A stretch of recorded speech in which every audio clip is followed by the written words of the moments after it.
Mambo vipi? Oh, How are you? I'm good. Unajisikiaje leo kushinda? I'm so grateful. Najisikia grateful. Okay.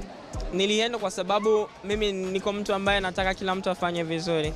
Afu I want to be the best among the best. Okay. Yeah, so sio kama nataka mtu kwa Kiswahili wanasema kuboronga.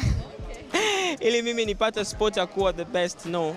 I wish everybody good. Na hiyo ndo strength yangu ambayo inanisaidia mimi ku maintain the pressure backstage.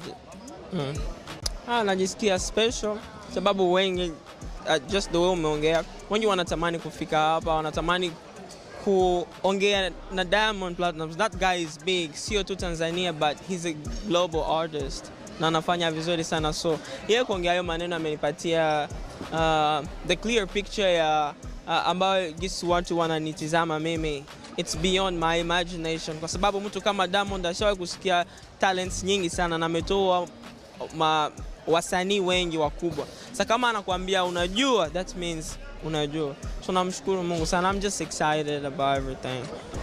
I mean, sio tu kwamba Diamond akinisign, I love Tanzania. Na I really do na kama Mungu ataruhusu, trust me, I'm relocating maybe next week.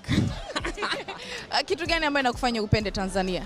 I mean the people. So far nimekutana na watu wazuri tu. Sijui kama wabaya pia nitakutana nao. Yeah. We can be evil sometimes. I know. But we are nice.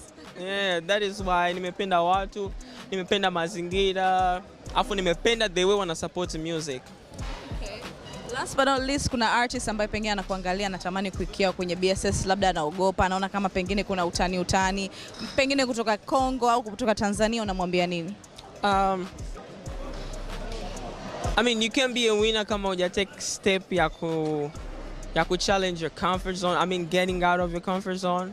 Sababu hautajua mazuri au mapungufu yako kama hujafika katikati ya watu wengi.